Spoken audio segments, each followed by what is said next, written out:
예, 35장 나머지 부분들 같은 경우 16절부터는 예수 그리스도의 십자가, 그때의 조롱과 고난, 그리고 이스라엘 민족의 대환란 때의 고난, 이것이 이중 예언되어 있는 구절들이 다수 나옵니다. 그리고 36장에서는 첫 네 구절에서 이 적그리스도에 대한 묘사가 나오고, 또 마지막 두 구절에서도 11, 12절에서도 적그리스도에 대한 묘사가 나옵니다. 그리고 그 중간에는 천년왕국과 관련된 그런 구절들이 또 나오기 때문에 우리가 대비를 이루는 것을 잘 볼 수가 있습니다. 그러면 35장부터 가겠습니다. 16절부터 그들은 명절들의 위선적인 조롱자들과 함께 나를 향하여 그들의 이를 갈았나이다. 주여 언제까지 방관하시려나이까. 내 혼을 그들의 파괴로부터 나의 유일한 것을 사자들로부터 구해 주소서. 자, 이것은 예수 그리스도의 초림 때 십자가에 대한 묘사다 하는 것을 우리가 기본적으로 알 수가 있습니다. 참조 구절은 물론 이 마태복음 27장 31절, 39절, 41절에서 주님께서 이 로마 병사들에게 조롱을 당하시고 유대인들에게 조롱을 당하시는 그런 조롱이 나오는 구절들이 있는 것이에요. 그 조롱자들이 위선적인 조롱자들이다 하고 나왔죠. 그들이 이를 갈았나이다. 자, 이것은 이중 적용이 되는 부분입니다. 그러니까 이 이스라엘이 대환란 때 적그리스도에게, 그 백성에게, 악인들에게 먹히는 것이에요. 죽임당하고 먹히는 것이죠. 예, 시편 16장 4절에서 그 관련 구절이 이미 나왔었습니다. 근데 이 16, 17절은 이렇게 예수 그리스도에 대한 것이기도 하고 대환란 때 이스라엘에 대한 것이기도 합니다. 자, 17절에서 방관하시려나이까 이게 나왔죠. 주님께서는 제가 언젠가 설명을 드렸었지만은 이 십자가에서 주님을 그 순간에, 그 시간 동안에 외면하신 것이에요. 외면하시고 부르짖음을 듣지 않으셨어요. 그래서 내 혼을 그들의 파괴로부터, 자, 이 혼이라는 것을 파괴할 수가 있는 것인가? 나의 유일한 것은 사자로부터 구해주소서. 자, 이게 구약적인 표현으로 말하자면 혼이 곧 몸이 될 수가 있어요. 몸이 혼이고 혼이 몸이 될 수가 있습니다. 그러니까는 이 주님을 이 사자처럼 그들이 찢었던 것이죠. 십자가에 매달고 못으로 찢고 그 가시면류관을 씌워서 머리를 찢고 이 채찍질을 해서 이 등가죽을 찢고 그렇게 했죠. 파괴시키려고 했습니다. 유일한 것이라고 했어요. 유일한 것. 이, 이 짐승들이, 그러니까 주님을 공격하는 이 이방인들, 그리고 그 핍박하는 자들을 어떻게 묘사를 했죠? 마치 짐승과 같이 묘사를 했죠. 사자들이다. 예, 사자들이다. 이들은 바울이 에베소에서 만난 짐승들과 같다. 예, 고린도전서 15장 32절에서 그 참조 구조를 제시했습니다. 그리고 이 시편은 전반적으로 시편 22장과 문맥이 일치하는데 유일한 것, 시편 22장 20절에서 등장했었고 사자들도 22장 21절에서 나왔었고 큰 회중 가운데 이 말도 22장 22절에 나왔었습니다. 이렇게 22장과 비교를 해보시면서 읽으면 도움이 되십니다. 자, 18절에서 큰 회중 가운데, 내가 큰 회중 가운데 주께 감사드린다. 내가 많은 백성 가운데서 주를 찬양하리다. 자, 이 말이 나왔는데 이게 어떤 큰 회중을 말하는가, 우리가 알아볼 필요가 있겠죠. 그러니까 기본적으로 이 회중이라는 말은 성도들, 구약 성도들의 모임, 성도들을 말하기도 하고 환란 성도들의 모임, 그 환란 성도 모임을 한마디로 정의하자면 환란 교회가 되겠죠. 구약 성도들의 모임을 한마디로 압축하자면 구약 교회가 되겠죠. 신약 성도들의 모임을 한마디로 하자면 이것은 신약 교회죠. 자, 그래요. 구약 시대는 구약 교회가 있었어요. 신약 시대는 신약 교회가 있고 환란 시대는 환란 교회가 있어요. 그런데 그 중에서 이 신약 교회만 예수 그리스도의 몸인 교회인 것입니다. 그래서 이 신약 교회만 아주 특별한 교회인 것이죠. 이스라엘은 민족적으로 이미 한 교회였었다. 사도행전 7장 38절에서 그렇게 말씀했습니다. 그리고 19절에서 내 원수들인 그들이 나로 인해 부당하게 기뻐하지 못하게 하시며 까닭없이 나를 미워하는 그들로 눈짓하지 못하게 하라. 자, 이 말이었는데 까닭없이 미워한다. 까닭없이 미워한다. 이 말은 요한복음 15장 25절에 이미 나왔었던 말이고요. 이게 그리스도인에게도 영적으로 적용이 됩니다. 그러니까 사실 우리가 한 가지 교훈을 얻을 수 있는 부분이 이것이에요. 그러니까 우리 그리스도인들은 세상에 대해서 인정을 받을 수가 없습니다. 세상으로부터 인정을 받거나 칭찬을 받거나 이렇게 좋은 사람들이다 하는 평가를 받기가 어렵습니다. 자, 왜냐하면은 그리스도인은 진짜 거듭난 그리스도인은 복음을 전하고 진리를 증거하는데 그러면은 그는 이 침례인 요한처럼 미움을 받습니다. 그리고 만일에 그리스도인이 대마처럼 살고 세상으로 돌아가고 또는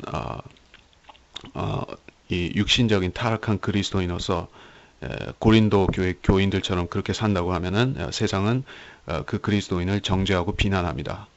왜 저 사람은 그리스도인이라고 하면서 저렇게 형편없는가? 그러니까는 그리스도인은 거듭난 사람은 세상에 대해서 칭찬을 못 받는다. 잘해도 욕을 먹고 못해도 욕을 먹는다. 자, 그것입니다. 그것이 이유 없이 비난한다. 그 말이 우리한테 영적으로 적용이 되는 부분입니다. 이유 없이 미워하는 것이죠. 눈짓한다. 이 눈짓이 나왔어요. 그러니까 적그리스도와 관련해서 이 악한 눈이 있죠. 그가 한 눈이 멀어버리잖아요. 이 스가랴서에 보면은 오른팔이 말라버리고 한쪽 눈이 멀어버립니다. 근데 그러니까 이 악한 자들의 눈짓, 그렇죠. 우리가 이 눈을 보면은 그 사람의 속을 볼 수가 있죠. 주님께서는 성도들에게 너희는 비둘기처럼 순결하라 했고, 이 솔로몬의 노래에서는 성도들에게 주님께서 비둘기 눈을 가지셨다. 비둘기처럼 이렇게 눈이 씻겨 있다. 이렇게 말씀했습니다. 자, 우리가 눈을 보면은 그 영을 볼 수가 있고 그 속을 알 수가 있습니다. 20절에서 그들은 화평을 말하지 않는다. 조용히 땅에 거하는 자들에 대하여 거짓된 일들을 고안한다. 조용히 땅에 거하는 자들이 누구죠? 교회는 아닌 것 같아요. 왜냐하면은 우리는 조용히 땅에 거하지 않죠. 복음을 전하죠. 근데 이스라엘은 그들은 이 땅에서 축복을 받아서 땅에서 거하도록 축복을 받았어요. 그 때문에 그들은 사실 이방인들이 그들을 건드리고 자꾸 괴롭히지 않으면은 그들은 그냥 그 땅에 살고 축복받아 살면 됩니다. 근데 그런 사람들을 말하는 것이에요. 그럼 이스라엘을 말하는 것이죠. 그래서 그들이 누구인가, 이 악인들이라는 것이 분명해지는 것이죠. 그들은 화평을 말하지 않을 것이에요. 지금은 화평을 말하죠. 유엔이라는 기구가 있어서 쉴 새 없이 화평 또는 평화 하면서 평화 유지군도 만들고 또 뭐 평화에 관련된 여러 가지 수없는 기구들을 만들어서 특별히 그들은 이 팔레스타인 땅에 대해서 눈독을 들이면서 거기에 평화를 정착시키겠다 하면서 그 땅을 요리하려고 하는 것입니다. 그런데 그들이 바로 고안하는 일들이 거짓된 일들이다.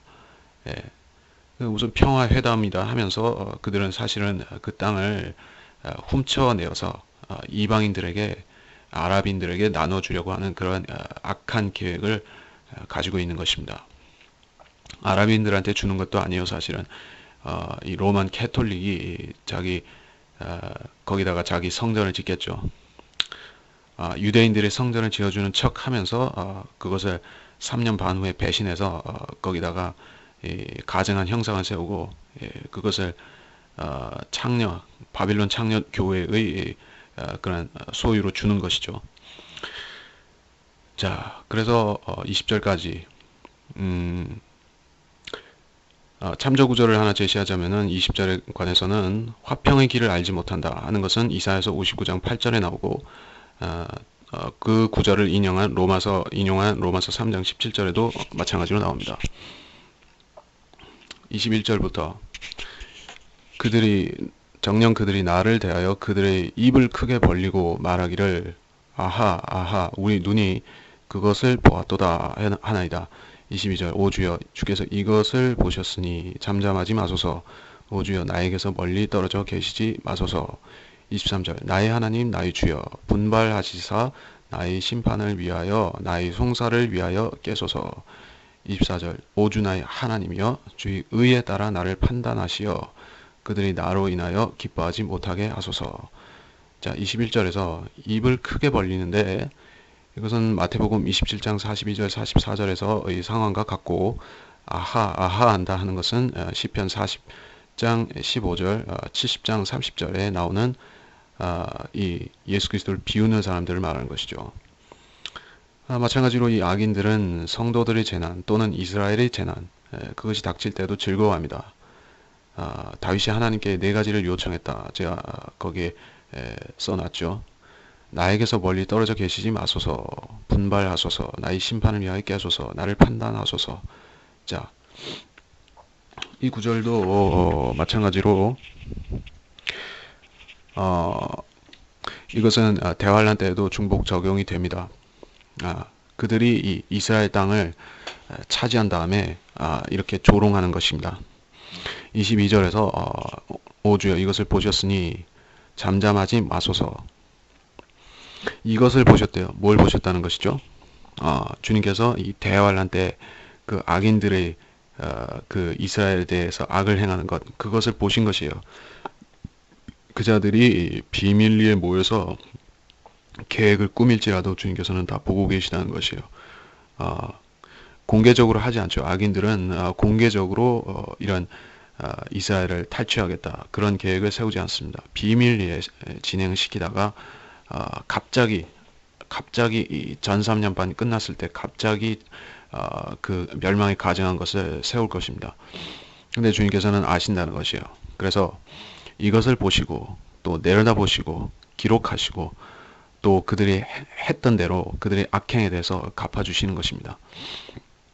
23절에서 그렇고 나의 하나님 나의 주여 분발하시사 나의 심판을 위하여 나의 송사를 위하여 깨소서.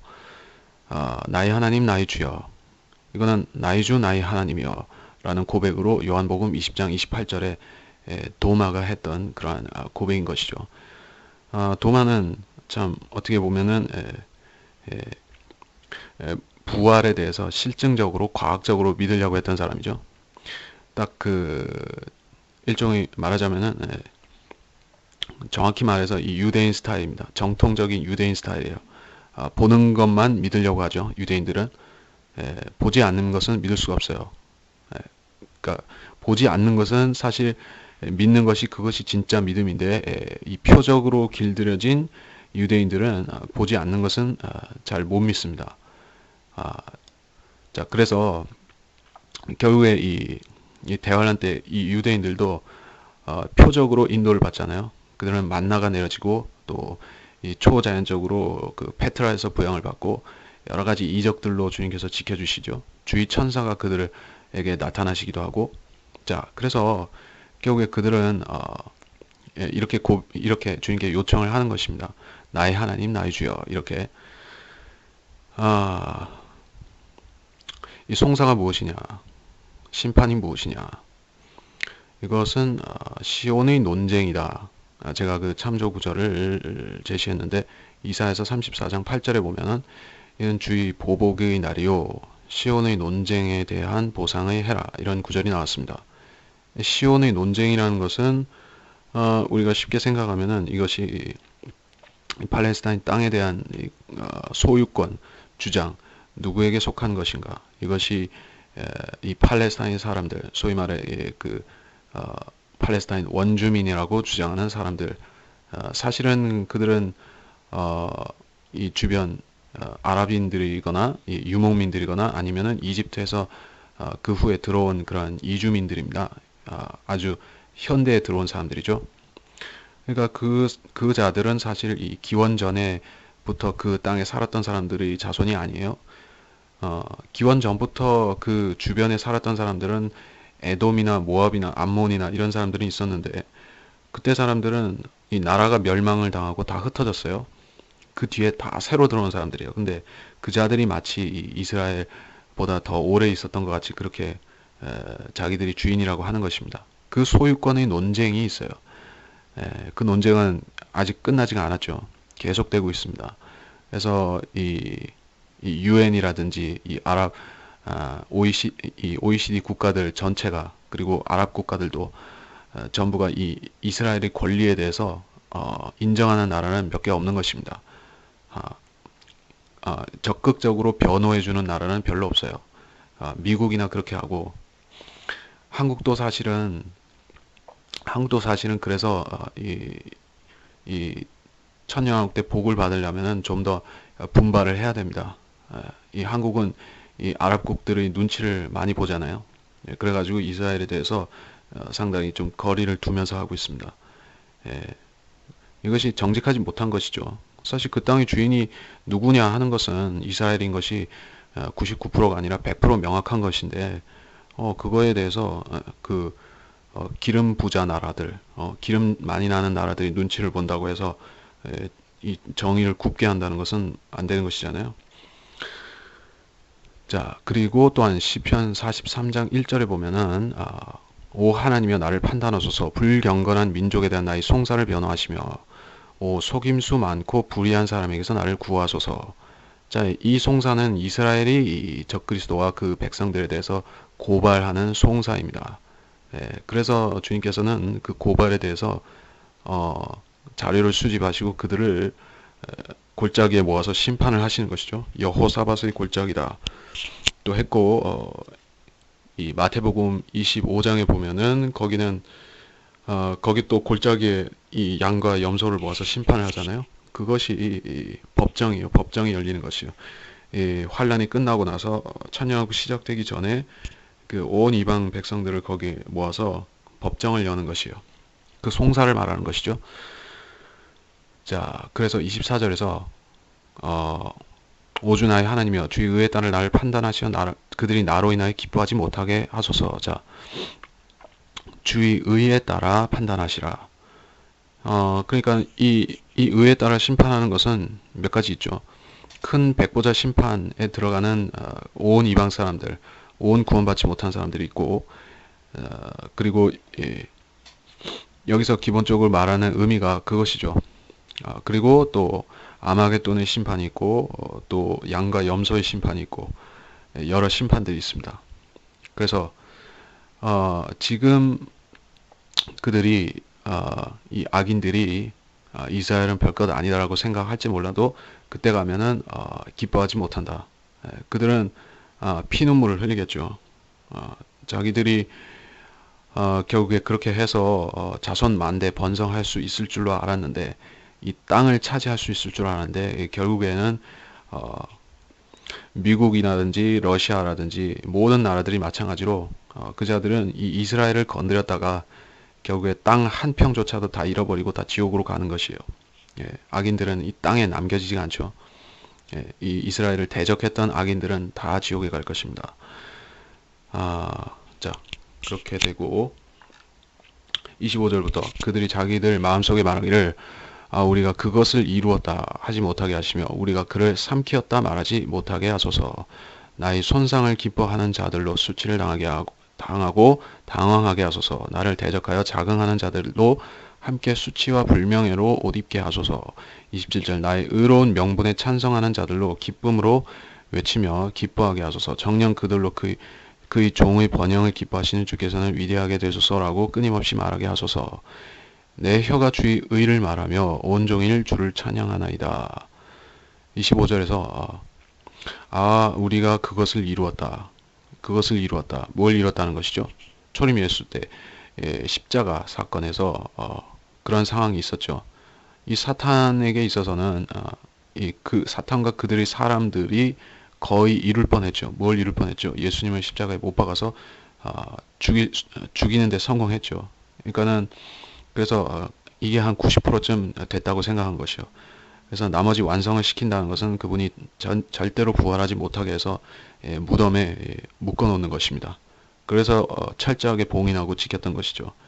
그러면 성공하는 것이에요. 근데 주님께서는 그거를 무효화 시켜버리고 무덤에서 걸어 나오신 것이에요. 그러니까는 그들은 90%쯤 한 99%쯤 이룬 줄 알았다가 완전히 쫄딱 망한 것이에요. 예, 하지 못하게 하시며 자 우리가 그를 삼키었다. 예, 삼켰다는 것은 특별한 의미겠죠. 사람을 삼킨다는 것은 실제적으로 대환란 때 이 이스라엘 백성의 10분의 1이 이스라엘 백성의 총 숫자 중에 10분의 1이 적그리스도의 무리에 잡혀서 먹히게 됩니다. 이 참조 구절은 이사야서 6장 13절에 나옵니다. 정확히 10분의 1입니다. 자, 그래서 이 10분의 1이라는 이 의미가 굉장히 중요합니다. 10이라는 것이 이방인의 숫자인데 그렇기 때문에 이 11조라는 것 자체가 이방인과 관련이 있어요. 이스라엘이 이방인들에게 먹히는 숫자다. 이것이 10분의 1입니다. 그래서 예표적으로 이 아브라함이 이스라엘의 조상 아브라함이 이 11조를 멜키세덱 이방인 제사장이자 왕이죠. 그에게 바쳤어요. 이방인에게 바쳤단 말이에요. 자, 그러니까는 이 11조의 시작부터 그 의미가 이방인과 관련이 있을 뿐만 아니라 이것은 이스라엘의 10분의 1이 하나님께 구별되어서 바쳐진다라는 의미도 있고 그들이 먹힌다라는 의미도 있어요. 26절에서 나의 손상을 기뻐하는 자들로 자 누가 주님의 손상을 기뻐하죠? 주님의 손상이 무엇이었습니까? 주님께서는 다소간의 손상을 받으셨죠. 그러니까 그분의 뼈는 꺾이지 않았고 그분의 이 몸은 썩어짐을 보지 않았음에도 불구하고 찢기고 이 뚫리고 또 이렇게 고난을 받았던 것이죠. 뼈가 어긋나지고 그러한 손상. 근데 믿는 자들에게도 우리에게 영적으로 적용되죠. 그러니까 그리스도인들이 이 수치를 당하면은 기뻐하는 사람들이 있습니다. 그래서 이 대적들은 이 그리스도인의 대적들은 항상 이 성도들을 주목하고 있는 것이에요. 자, 그들이 번영하면은 이 주 안에서 번영하면은 그들은 불의하다고 비난을 하겠죠. 예, 이 세상에서 사실 그리스도인이 번영한다는 것은 예, 아주 예외적인 일이겠죠. 주의 일을 하는 신실한 그리스도인이 물질적으로 번영한다는 것은 드문 일입니다. 근데 세상은 그런 것에 대해서도 힐책하고 또 그리스도인이 잘 안 된다. 그리스도인이 망한다. 또 그리스도인이 이 의를 위해서 진력하고 투쟁하는데 복음을 전하기 위해서 애쓰는데 오히려 건강을 망치고 또 수명 장수하지 못하고 자 이런 걸 보게 되면은 이 세상 사람들은 비웃는 것이요. 그런데 그런 손상이란 것은 주님께서 사실은 아시는 것이요. 주님께서 아시고 사실 그것에 대한 영원한 보상을 준비해 놓으신 것입니다. 그래서 이 예수 그리스도를 대적하고 자긍하는 자들은 수치를 당하게 되는 것이에요. 그들에게는 영원한 수치가 기다리고 있고 우리한테는 일시적인 손실과 손상 그리고 영원한 보상이 기다리고 있는 것입니다. 27절에서 나의 의로운 명분이라 했습니다. 그리스도의 명분이 무엇이죠? 자, 모든 일에 있어서 사실 이 명분이라는 것이 굉장히 중요합니다. 근데 주님께서는 명분만 따지신 것은 아니에요. 명분과 아울러서 의로운 수단, 방법을 쓰셨어요. 그러니까 하나님의 의라고 하는 것은 수단도 옳아야 되고 명분도 옳아야 됩니다. 근데 인간들은 보통 좋은 명분을 붙여서 악한 일을 정당화하기도 합니다. 악한 수단을 정당화하기도 해요. 그런 것은 셀 수 없이 많지만은 주로 정치를 하는 사람들이 그렇게 하고 또 예수회도 그렇게 하고 캐톨릭도 그렇게 하고 있죠. 자, 그런데 이 그리스도의 명분이 무엇이에요? 모든 피조물, 나아가서 모든 창조물을 주 안에서 주의 피로 모든 피조물을 믿는 자들을 구속하시고 또 창조물들까지도 죄와 사망의 굴레에서 벗겨주시는 것이죠. 이것이 주님의 명분입니다. 이것에 대해서 반대할 만한 이유가 있는 것이에요. 주님께서 이 피조 세계를 새롭게 하셔서 여기에 이 사망과 고통을 제거하신다. 예. 그러면은 지금 실질적으로 그거를 인위적으로 수행하려고 한 사람들이 누군 것이요? 자연 보호를 하겠다고 하는 사람들, 자연 보호주의자들, 또 세계 평화를 인위적으로 가져오겠다. 그런 유엔이나 그런 평화 기구에서 일하는 사람들, 그 사람들은 그리스도의 명분에 따르는 사람들처럼 행세합니다. 사실은 그들은 우리는 예수 그리스도를 도와서 이런 일을 한다라고 주장할지 모릅니다. 뭐 이 교회 안에서도 그런 사람들은 수없이 많이 있는 것입니다. 근데 그들은 사실 주의 명분을 대적하는 것입니다. 주님께서는 그 명분에 찬성하는 사람들이 복음을 전하게끔 하신 것이에요. 예. 그리고 우리는 복음을 전함으로써 이렇게 찬성하는 자들로 기쁨으로 외치며 기뻐하게 하소서. 이 기쁨에 우리는 동참하는 것입니다. 예. 그러니까 우리는 주님께서 싸우라고 명령하신 방법대로 싸워야 되는 것이지 세상이 싸우는 방식대로 또는 세상이 캠페인을 벌이는 방식대로 하는 것이 아닙니다. 28절에서 내 혀가 주의 의를 말하며 온종일 주를 찬양하리이다. 자, 이거는 주님한테 직접적으로 적용이 되는 것이죠. 이 땅에 계신 동안에 주님께서는 항상 아버지의 의를 가지고 말씀을 하셨어요. 그 자신의 것을 가지고 하신 것이 아니라 아버지의 영광, 아버지의 의, 아버지의 사랑을 나타내셨습니다. 요한복음 5장 19절 30절이라든지 12장 49절에 그렇게 나옵니다. 다음 장 36장부터 악인의 죄가가 내 마음속에서 말하기를 그의 눈앞에는 하나님을 두려움이 없다 하니 이는 그가 자기 눈으로 우쭐대기를 그의 죄악이 혐오할 만한 것으로 드러나기까지 함이라. 그의 입의 말은 죄악과 속임수니 그가 지혜롭게 되는 것과 선을 행하는 것을 그쳤도다. 그는 자기 침상에서 해악을 꾀하고 선이 아닌 길에 자신을 세우며 악을 미워하지 아니하는도다. 자, 이거는 무척 쉬운 구절입니다. 악인의 죄가가 내 마음속에서 말한대요. 이 마음에서 이심전심이라고 하죠. 그러니까 악인의 생각, 악인의 말은 사실 그 표정에서, 그 눈에서, 그 분위기에서 다 나오는 것이죠. 그래서 내 마음속에서 말한다는 것이요. 그래서 그의 눈앞에는 하나님을 두려움이 없다. 예, 이거는 사탄의 특성인 것이죠.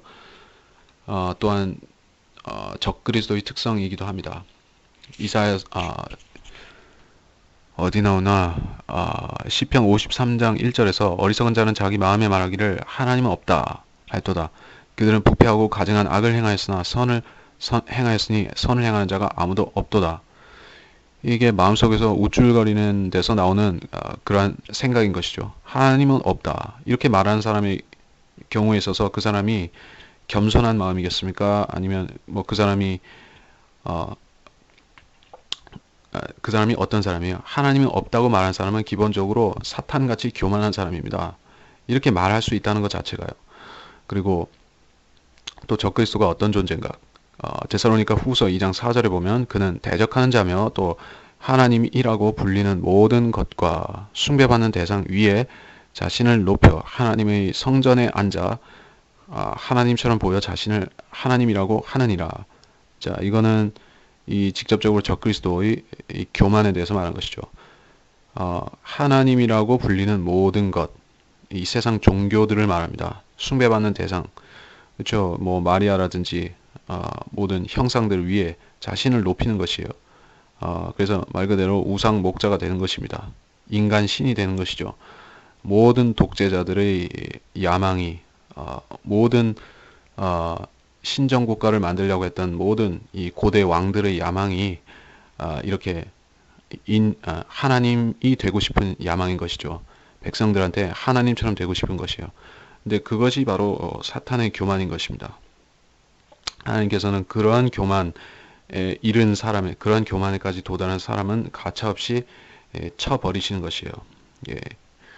이 알렉산더 대왕이 그렇게 해서 갑자기 죽어버렸던 것이죠. 자기가 신이다 이렇게 하게 되면은 그 사람은 하나님께서 즉시 쳐버리시는 것입니다. 그리고 이 사탄의 교만도 이 적그리스도의 교만과 마찬가지입니다. 원래 이 사탄의 교만이 적그리스도한테 들어온 것이죠. 그래서 욥기 41장 34절에 보면 그는 모든 교만의 자식들을 다스리는 왕이다 이렇게 되어 있습니다. 3절에서 그 입의 말은 죄악과 속임수다. 죄악과 속임수다. 그쵸. 그는 정치가 이면서 이 종교계를 지배하는 사람이에요. 그러니까 사실 우리가 이 기독교계를 보더라도 정치화된 그런 교단들이 있는 것이죠. 그 안에 교단 정치를 합니다. 그러면은 그 교단 정치를 하기 위해서는 세상 정치의 모든 더러운 수단들과 이런 매수하는 것들과 이런 것들이 다 들어옵니다. 결국에 표를 많이 얻어서 그 당선이 되고 하는 것이기 때문에 당선이 되면 또 엄청난 이권이 있고 하기 때문에 이 교단 정치를 하는 사람들은 이 세상 정치와 똑같은 것이에요.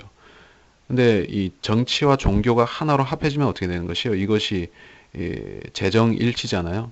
그리고 암흑시대의 교황이 누렸던 그 권세가 바로 이 세상 권세와 종교의 권세를 하나로 합친 것이잖아요.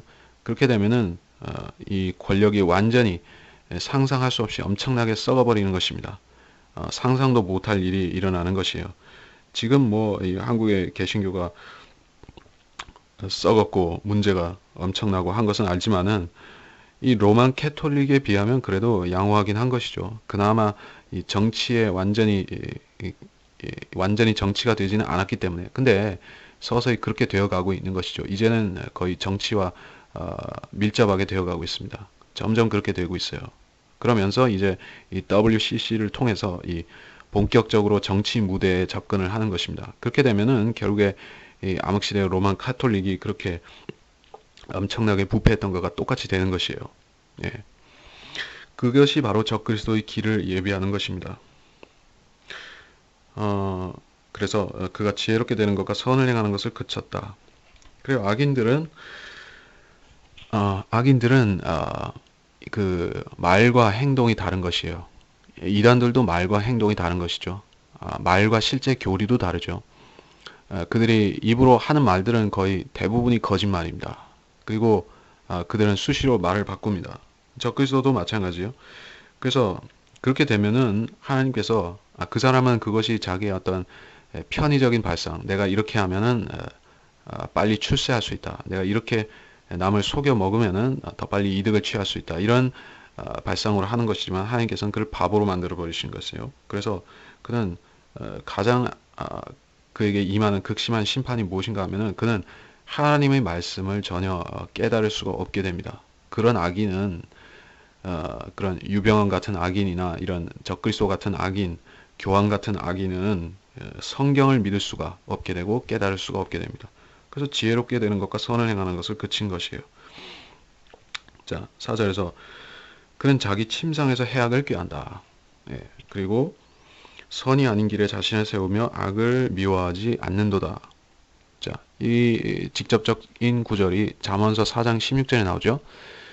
악을 행하지 아니하면 잠을 이루지 못한다. 사람을 넘어뜨리지 아니하면 잠들지 못하고. 야, 얼마나 고약한 이 성질 머리를 가졌으면은 이 남이 잘 안 되는 것을 확인해야지 잠을 잘 수 있는 것이에요. 진짜 이것이야말로 이게 사탄이 육신으로 인격으로 나타나서 이렇게 사람으로 나타나야지 이 정도가 되는 것이죠. 그리고 악을 미워하지 아니하는도다. 이 적그리스도라는 존재는 3년 반 동안 이스라엘을 통치할 것입니다. 불법적이긴 하지만 통치할 것이요. 근데 이스라엘을 통치하려면은 율법을 지켜야 되잖아요. 율법을 가르쳐야 됩니다. 이스라엘의 모든 왕들은 북이스라엘의 악한 왕들은 제외하고 남유다의 왕들 같은 경우는 전부 그들이 악한 왕들일지라도 이 율법의 규제 아래 있었어요. 북이스라엘 왕들도 율법의 규제를 받았어요. 그리고 그들이 율법을 지킬 때 복을 받았고 율법을 저버렸을 적에 저주를 받았습니다. 그러니까 이 적그리스도도 마찬가지예요. 자기가 이스라엘 왕이 되었기 때문에 율법을 지켜야 돼요. 근데 이자는 율법을 던져버리고 자기 법을 만든 것이에요. 그래서 악을 미워하지 않는 것이에요. 율법에서 하지 말라는 것을 하고 하라는 것을 하지 않는 것이에요. 그러면은 그에게 저주가 임하고 그의 백성들에게도 저주가 임하는 것입니다. 우리가 이걸 교훈으로 삼아야겠습니다. 뭐냐면은 하나님께서 미워하라고 하신 것을 미워하지 않는 것이 죄고 하나님께서 사랑하라고 한 것을 사랑하지 않는 것이 죄예요. 하나님께서 미워하라거나 사랑하라고 한 것이 있는데 그것을 시키는 대로 하지 않는 것이 죄가 될 수 있습니다. 예, 그래요. 하나님께서는 죄를 미워하시는 것이에요. 근데 인간이 자기 생각에, 자기 발상에 저것은 죄가 아니다 해서 그 죄를 합리화시켜 준다든지 오히려 그 죄를 사랑한다고 하면은 그것은 가증함이 되는 것입니다. 그래요. 이 동성연애라는 것이 하나님께서 심히 미워하는 짓인데 그것을 세상 사람들이 기준으로 악하지 않다 해서 그걸 미워하지 않는다.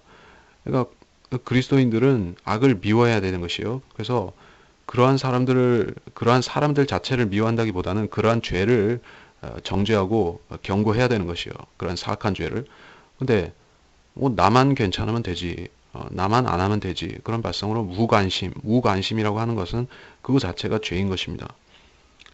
선도 아니고 악도 아니고 선택하지 않은 중립적인 상태에 사람이 살 수는 없는 것입니다. 어느 쪽이든 결국에 선택하게 되어 있습니다. 하나님이든 마귀든 자기 만족이든 하나님께서 요구하시는 선이든 결국에 선택을 할 수밖에 없습니다. 자, 5절에서 주여 주의 자비가 하늘들에 있으며 주의 신실하심이 구름까지 닿았나이다. 6절 주의 의는 큰 산들 같고 주의 심판은 거대한 깊음 같으니 오 주여 주께서는 사람과 짐승을 보호하시나이다. 오 하나님이여 주의 자애하심이 어찌 그리 고귀하신지요. 그러므로 사람의 자손들이 주의 날개 그늘 아래에 신뢰를 두나이다. 그들이 주의 집의 기름진 것으로 넘치도록 만족하리니 주께서 그들로 주의 기쁨의 강물을 마시게 하시리이다. 이는 생명의 원천이 주와 함께 있으며 주의 빛 가운데서 우리가 빛을 볼 것임이니이다. 자, 문맥이 바뀌었지요. 5절에서 4절까지는 음산한 악인에 대해서 말하다가 5절에 주의 자비가 나왔어요. 이 자비라는 것은 앞으로 이 땅을 새롭게 하고 하늘을 새롭게 하는 그러한 치유의 자비인 것이죠. 주님께서 대환란 때 엄청나게 심판을 하시지만은 그 뒤에 자비로 새롭게 하신단 말이에요. 그래서 그것이 하늘들에 있다고요. 이 땅에는 자비가 없어요. 그때는 땅에는 이 강포와 폐역과 또 사악함이 횡행하는 것이죠. 대환란 때. 근데 하늘들에 그 자비가 있어요. 그래서 주의 신실하심이 구름까지 닿나이다. 구름이라는 말이 나왔죠. 이게 이 구름이 나왔으면은 특별한 것이죠. 재림과 관련된 것이고 또 환란 끝에 휴거와 또 관련이 있는 것이고 그리고 6절에서 큰 산들과 같다. 큰 산들과 같다. 이게 나왔으면은 이게 주의 심판이 거대한 기품 같으니 이 기품이 어떤 심판의 도구로 사용된 적이 있는가 하는 것을 우리가 생각해 봐야겠죠. 실제적으로 있는 것이에요. 우리가 창세기 6장에서 이 노아의 대홍수를 살펴볼 적에 그 기품의 샘이 열렸어요. 그때 거기 보면은 이 기품이 분명히 열렸다고 되어 있어요. 근데 이 창조 과학에서는 제가 창조 구조를 열지는 않겠지만은 그날에 기품이 샘들이 터지고 하늘의 창문들이 열렸어요. 그렇게 묘사가 되어 있습니다. 창세기 6장에 보면은 그러니까 이 19절이죠. 그 거대한 기품이 창세기 6장 19절이에요. 그 거대한 기품이 땅을 향해서 열린 것이에요. 그때 그러니까 이 기품의 샘이라는 것을 이 창조 과학에서 잘못 알고 있어요. 매우 잘못 알고 있어요. 그것을 지하수가 터져서 물이 나왔다. 뭐 이렇게 생각하고 있습니다. 사실 땅 밑에 지하수 자체가 노아의 홍수를 일으킬 만한 물은 아니었다고 보는 것입니다. 물론 그 지하수의 양 자체는 엄청난 것인데 그것이 그때 터져 나왔다기보다는 저 하늘에서 기품이 터져서 그것이 이 지구의 물로 유입이 되었다. 이렇게 보는 것입니다. 지금은 물론 이 기품이라는 곳이 엄청나게 멀리 있죠. 우리가 상상할 수도 없는 먼 거리에 있습니다만 그렇게 보면은 이 지구가 노아의 홍수 이전에는 이 우주의 방위로 치면은 훨씬 북쪽에 있었던 셈이 되는 것이에요. 하나님 보좌에 가까이 있었던 것이죠. 그러다가 지금 점점 멀어져서 내려앉은 것이죠. 말하자면 그렇게 된 것입니다. 그래서 거대한 기품 같다. 이 말은 실제적이다. 그리고 사람과 짐승을 보호하시나이다. 문자 그대로 했죠. 방주에서 이 노아의 방주에서 사람과 짐승을 보호하셨죠. 그리고 이런 일을 최소 한 번 더 일어날 것이다. 어디서 일어나느냐? 제가 베드로후서 3장 10절에 제시를 했고, 여기서 주의 날을 얘기를 했죠. 하늘들이 사라지고 우주의 구성 요소들이 불타버린다. 자, 이걸 생각해 보세요. 이걸 생각해 보시라는 거죠. 그러니까 이거를 천년왕국 끝에 있을 사건이 분명한데 그렇게 말씀했는데, 그러면은 그때 이 땅에 이 천년왕국 때 살고 있던 사람들, 땅의 사람들, 그 짐승들, 그 다 어떻게 되는 것이에요? 그러니까 실질적으로 그들이 보호를 받지 않으면은 이 엄청난 불을 통과할 수가 없는 것이죠. 그래서 그때 되면은 무엇이 있을 것이에요. 어떤 피난처 같은 것이. 그래서 이 구절도 주께서 사람과 짐승을 보호하시나이다. 자, 이 구절도 참조해야 된다는 것입니다. 이 백보자 심판 전에 있을 그 거대한 불타는 사건에 대해서 우리가 참고해야 되는 것입니다. 그리고 7절에서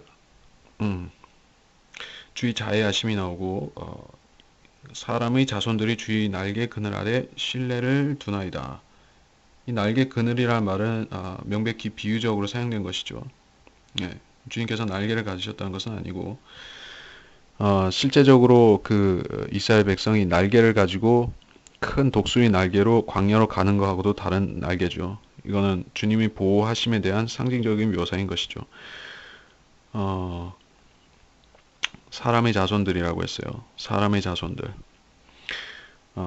그래요. 이 환란 끝에 이 천년왕국 들어가는 그 사람의 자손들이 천년왕국에서 주님이 보호하심 아래 살게 된다는 것이에요. 8절에서 주의 집이 기름진 것으로 넘치도록 만족하니 주의 기쁨의 강물을 마시게 한다. 자, 이런 말씀이 나왔습니다. 이게 주의 집은 주의 집이에요. 주의 집은 구약에서 뭐죠? 성전이죠. 성전은 어디 있어요? 예루살렘, 시온에 있죠. 자, 우리가 이거를 이 주의 집의 번지수를 찾아내는데 어려움이 있으면 되겠어요? 안 되겠어요? 어려움이 많은 사람들이 심히 많습니다. 그들은 이 대체 신학을 믿는 사람들이고 또 이스라엘 회복을 믿지 않는 사람들입니다. 그리고 교회가 성전이라고 믿고 이스라엘 성전은 없어졌다고 믿는 사람들입니다. 그들은 이 주의 집을 교회라고 해석할 거 아니에요? 그래서 그들은 이 주의 집에서 기쁨의 강물이 나오는 것을 우리 배에서 생수의 강이 나오는 것이다. 이렇게 해석하겠죠. 자, 물론 그리스도인들은 영적으로 말해서 성령을 받으면은 성령이 충만하면은 그 배에서 생수의 강이 나오다. 그렇게 되듯이 이 영생을 실제적으로 우리가 성령이 충만함으로 인해서 우리가 이 육신도 기뻐하게 되는 것입니다.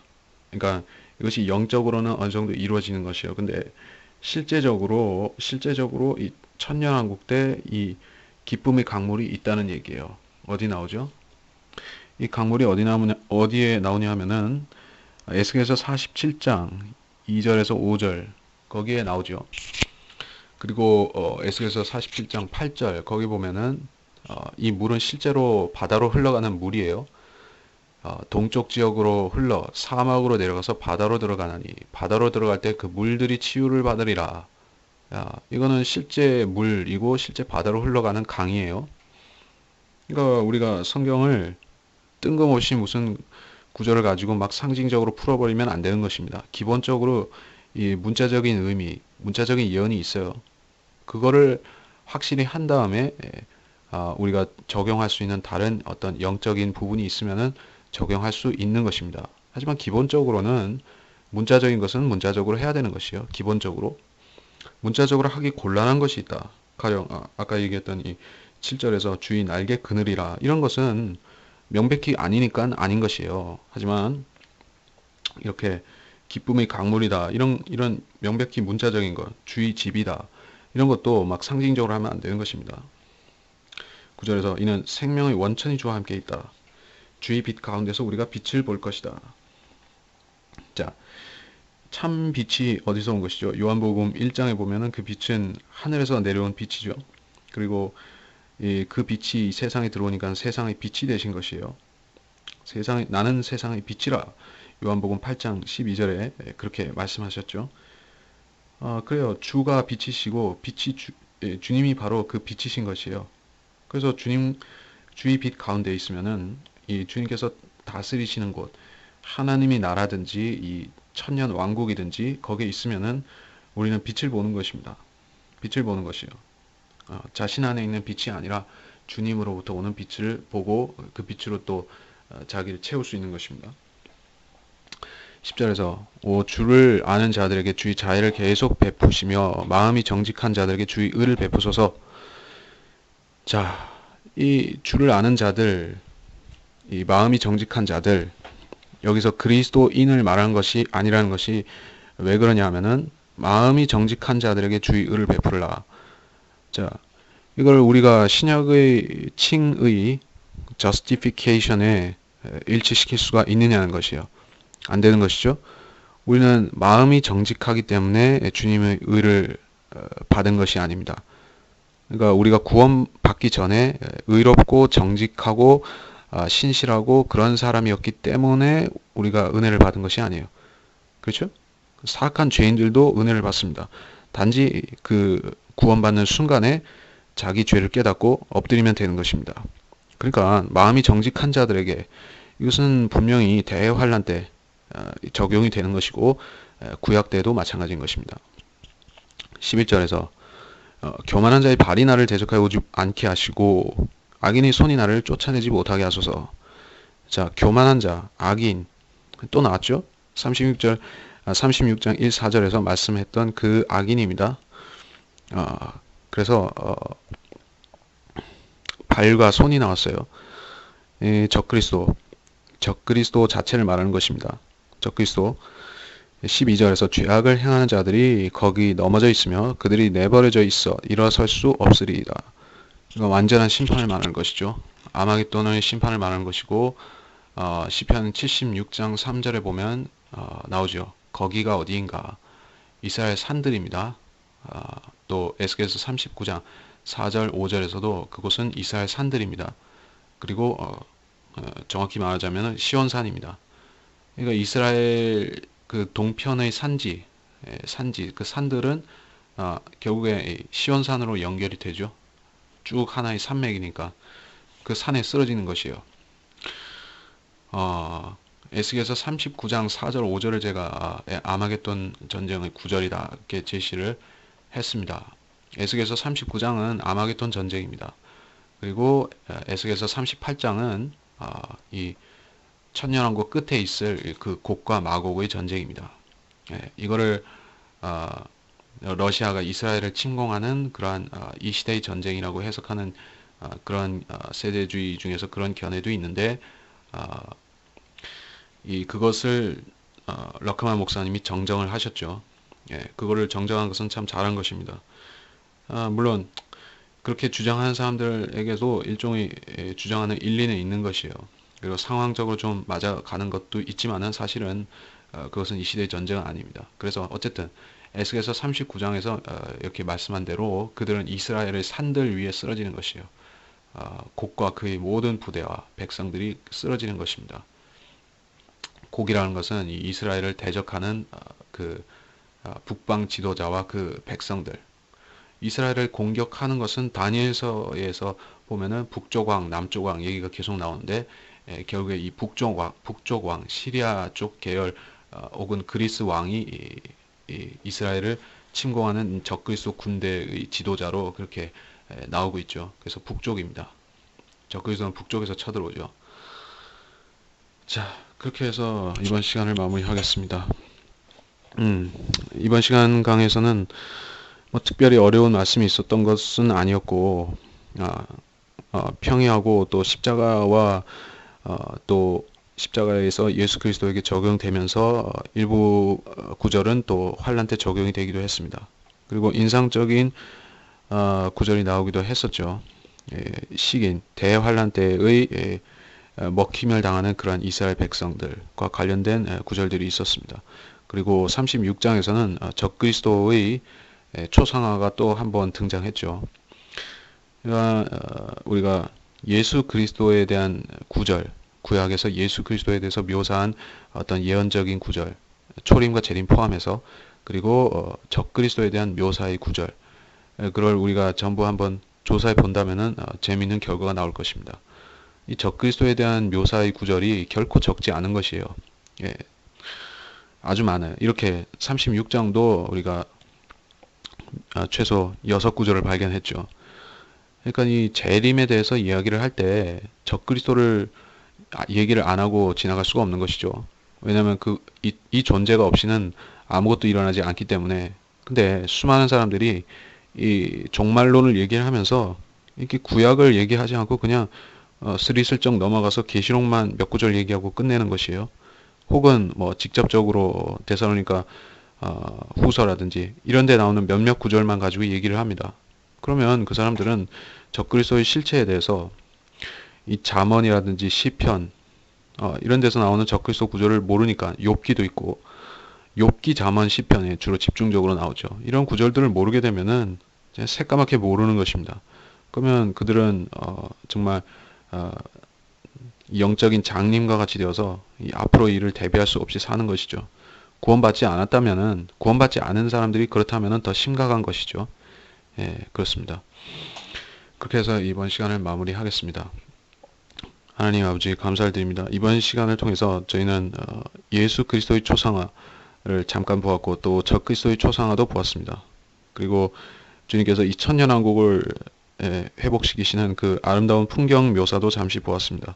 주님께서 이 시온에 주님이 왕자를 세우시고, 왕좌를 세우시고, 또 이 온 땅을 주님께서 공평과 또 자비로 다스리실 것입니다. 자, 그때를 소망하는 것이 이 성도의 유일한 소망이며, 우리 몸의 구속, 부활과 휴거 다음으로 우리가 더 바라는 것입니다. 주님, 이 소망을 속히 이루어 주시도록 주님께서 힘써 일하시며 그 날을 앞당겨 주시기를 기도를 합니다.